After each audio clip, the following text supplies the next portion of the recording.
वर्ष हमारे को इस महामारी से, जिससे हम पिछले 1 वर्ष से जूझते आ रहे हैं, उससे हमें निजात दिलाई और फिर से हम उसी खुशहाली के साथ, उसी सुखमय वातावरण में विचरण करें। आज का दिन बहुत विशेष दिन है। आज बैसाखी भी है, जलियांवाला बाग की आज जयंती भी है और इसी अवसर पर आज ही के दिन ईद भी है। तो सभी धर्म के लोगों को, चाहे कोई किसी भी धर्म को मानते हो, सबके लिए आज के दिन कुछ ना कुछ भगवान ने दिया है। आज का इतना पवित्र दिन है और आज के दिन एक दिन ये पूर्व संध्या, यदि हम इसको माने, पूर्व दिन माने, तो बाबा साहब भीमराव अम्बेडकर जी की आज जयंती भी है। 14 तारीख से आज का दिन एक दिन पहले है। तो आज के दिन बहुत सारे शुभ ग्रह हैं, बहुत शुभ दिन है। भगवान से आज के दिन आप बच्चों जो भी मांगोगे आपको वो मिलेगा। इतना अच्छा दिन है। माँ सरस्वती से आप जो भी वंदना करेंगे आपकी इच्छा पूरी होगी। आप लोगों ने ब्लड डोनेशन कैंप लगाया, आप लोगों ने अपने सामाजिक कार्यों में बढ़ चढ़ कर भाग लिया। निस्संदेह ये बहुत बड़ा काम है। आप औपचारिक शिक्षा ग्रहण करने के लिए यहाँ आते हैं, लेकिन जब तक आपके अंदर समाज के प्रति कंसिडरेशन की, समाज के प्रति संवेदना की लहर नहीं जागेगी, तब तक ये औपचारिक शिक्षा किसी काम की नहीं। आज कई बार देखने को मिलता है कि हमारी युवा पीढ़ी वो सुशिक्षित तो मानी जाती है डिग्रियों के हिसाब से, लेकिन कहीं ना कहीं जब सामाजिक वातावरण में उनको देखते हैं तो वो बहुत पिछड़े हुए पाए जाते हैं। ये मैं प्रिंसिपल साहब की, इनके लिए बहुत दुआ करता हूँ कि इन्होंने अपने स्कूल के प्रांगण में न केवल बच्चों की संख्या को बढ़ाया है, बल्कि यहाँ बहुआयामी व्यक्तित्व का भी उत्थान करने के लिए तरह तरह के कार्यक्रम आयोजित किए हैं। आज जहां भी हम बात करते हैं, जीरो बजट की बात करते हैं, हम सरकार पर हर चीज के लिए आधारित नहीं रह सकते। हमारे बुजुर्ग थे, जब उनको सड़कें बनानी होती थी तो अपने सिर के ऊपर वो तसला रख के और मिट्टी खुद डालते थे और बड़े गर्व के साथ वो कहते थे, एक सेंस ऑफ ओनरशिप आती थी उनमें कि ये मेरी सड़क है, ये मेरा कुआं है। यदि उन्होंने खोदा है तो अपने जोड़ को खोदते थे। आज के दिन सरकार ने उस पर प्रत्यक्ष या परोक्ष रूप से सहायता भी देनी शुरू कर दी है, मगर फिर भी उन चीजों में ओनरशिप कहीं ना कहीं आनी चाहिए और वो तभी आती है जब आप उसमें खुद निस्वार्थ होकर अपना योगदान देते हैं। प्रिंसिपल साहब मुझे बता रहे थे अभी कि इन्होंने म्यूजियम का भी एक बनाया है यहाँ, तो म्यूजियम को भी जरूर देखेंगे। आपकी भट्टू शहर और भट्टू के आसपास की आबादी, यदि आप चंडीगढ़ में बैठकर किसी से बात करें तो शायद वो कोई रतिया के बारे में ये पूछने लग जाएगी रतिया कहाँ है, या ये भी पूछने लग जाएगी जाखल कहाँ है, कुला कहाँ है, गुना कहाँ है। मगर भट्टू की यदि बात आती है तो राजनीतिक तौर पर हर कोई ये बताएगा कि हाँ, भट्टू फतेहाबाद जिले में है, पहले हिसार जिले के अंदर होता था, राजस्थान बॉर्डर से लगता हुआ है। राजनीतिक तौर पर ये इतना उन्नत क्षेत्र रहा है, लेकिन निस्संदेह मुझे ये कहने में कोई गुरेज नहीं कि यहाँ पर मूलभूत सुविधाओं की अभी भी बहुत भारी कमी है।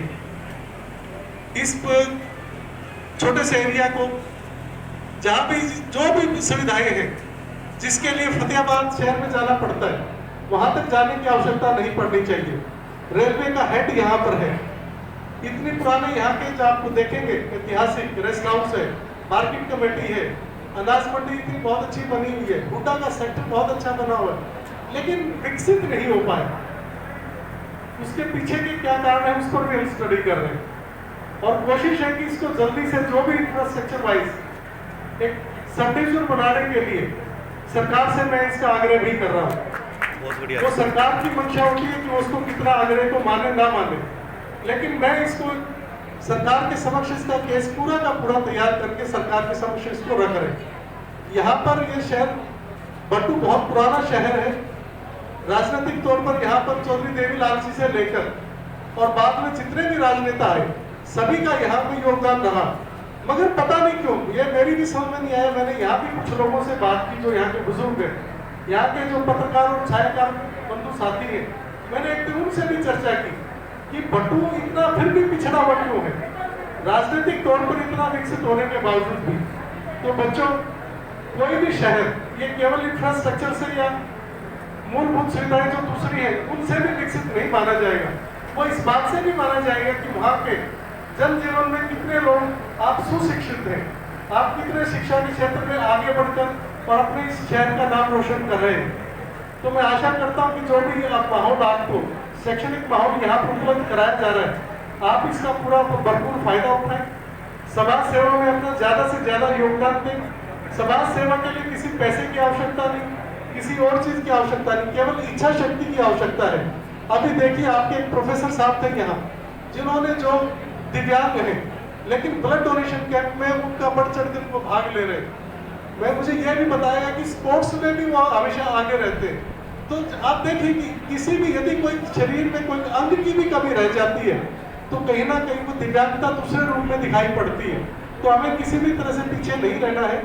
जो भी कार्य हमें जीने लगते हैं या जो भी आपको अपने विद्यालय के प्रति, महाविद्यालय के प्रति लगता है कि मैंने ये कार्य करना है, आपने प्लांटेशन करनी है, आपने सफाई का काम करना है, अपने आप विद्यालय की दीवारों को साफ सुथरा रखना है, आपने टॉयलेट्स की क्लीनिंग का ख्याल रखना है, ये सब आप लोग स्वयं ख्याल रखें। इसके लिए फिर भी कहीं भी कोई आर्थिक सहायता की जरूरत पड़ती है, कोई सोशल ऑर्गेनाइजेशन की किसी की जरूरत पड़ती है जिससे हम CSR में कुछ करा पाए, तो कृपया उसके बारे में भी जरूर बताएं। 100% हम आपकी मदद के लिए कभी भी पीछे नहीं हटेंगे। प्रशासन हमेशा आपके लिए ही है। हम लोग फतेहाबाद में बैठते हैं, आप लोगों के लिए बदौलत बैठते हैं, आप लोगों की सुख सुविधा के लिए, आप लोगों के अपने जो कार्यक्रम है उनको समायोजित करके एक नया आयाम स्थापित करने के लिए हम लोग बैठे।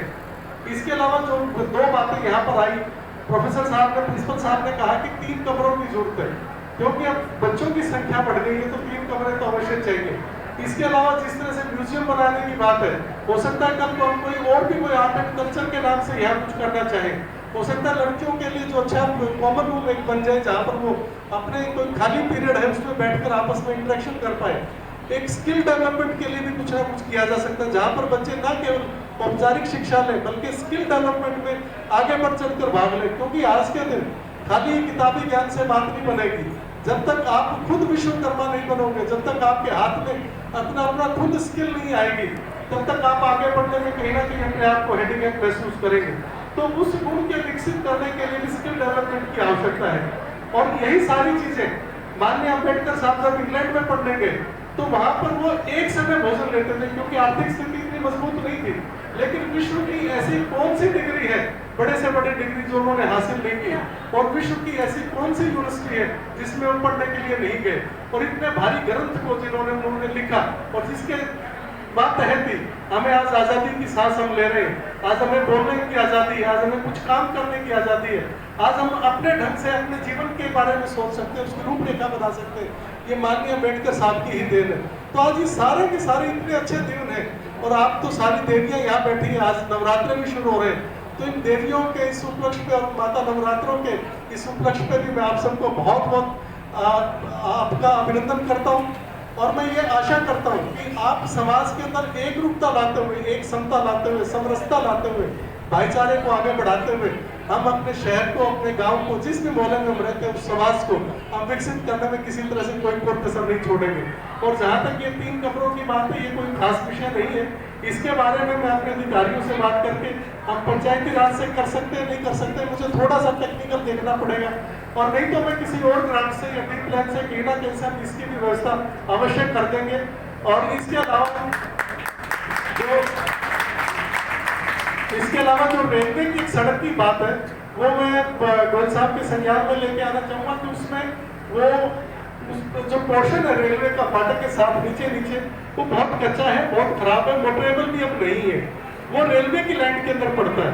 यदि वो रेलवे से हमें एनओसी आज एनओसी दिलवा दे, मैं आपको वायदा करता हूँ आज शाम को ही मैं खुद आके उसका काम शुरू करा दूंगा, या मैं एनओसी दिलवा दूंगा, क्योंकि वो रेलवे की जमीन है, इसलिए हम सीधे तौर पर काम नहीं कर सकते। लेकिन इसकी दूसरी तरफ रेलवे डिपार्टमेंट से भी मैंने इसका एस्टिमेट बनवा के, और शायद बीकानेर में इनका डिवीजन बैठता है, वहां पर इसका एस्टिमेट भी भिजवाया हुआ है, तो वो कॉपी भी मैं आपको उपलब्ध करा दूंगा। आप मान लीजिए इसमें से दोनों में से जो आपको उचित लगे कृपया वो कराएं। प्रशासन आप लोगों के लिए है, आप लोगों की ही बदौलत है, ये बिल्कुल आप लोगों को समझना चाहिए कि प्रशासन में आपको अंग्रेजों के दिन नहीं रहे कि जहाँ पर कोई पुलिस की स्टेट है या पुलिस का राज है। ये वेलफेयर स्टेट है, ये कल्याणकारी राज्य है। जितने भी प्रशासन के अधिकारी हैं वो सारे के सारे आप लोगों की सुविधा के लिए, आप लोगों के कल्याण के लिए, आप लोगों की अच्छी सुविधाओं के लिए ही यहाँ पर उपलब्ध है। तो मुझे आप के बीच में आने का आप लोगों ने अवसर दिया और इस पुनीत दिन पर और इस पुनीत कार्य के लिए जहाँ ब्लड डोनेशन कैंप भी हुआ जलियांवाला बाग में भी, जहाँ से एक आज़ादी की अलख जो पहले से जग रही थी उसमें तेल डालकर और उसको पूरा का पूरी एक ज्वाला बनाकर और हमें सन 47 में फिर आज़ादी मिली, उसकी भी यहाँ मुझे श्रद्धांजलि देने का आप लोगों ने अवसर दिया। तो बाबा भीमराव अम्बेडकर साहब को श्रद्धांजलि अर्पित की गई। मैं आपको पुनः बहुत बहुत आभारी हूँ, बहुत बहुत धन्यवादी हूँ और आशा करता हूँ कि भविष्य में भी आप जितने भी महापुरुषों के कार्यक्रम है निसंदेह, चाहे आप छोटे स्तर पर करें, चाहे आप केवल 10 के रूप में करें, लेकिन आप अवश्य करें और अपने महापुरुषों को, अपने जिन्होंने हमारे देश के लिए बहुत बड़ा योगदान दिया, आप इनकी चीजों जो इन्होंने कार्य हमारे लिए करके चले गए और जिनके मार्गदर्शन पर आज हम अपने कामों को कर रहे हैं, ये बहुत अभूतपूर्व कार्य है। इनको हम किसी भी तरह से अपने जीवन में छोटा नहीं आंक सकते और हमें इन रास्तों पर चलकर अपने जीवन को सफल बनाना चाहिए।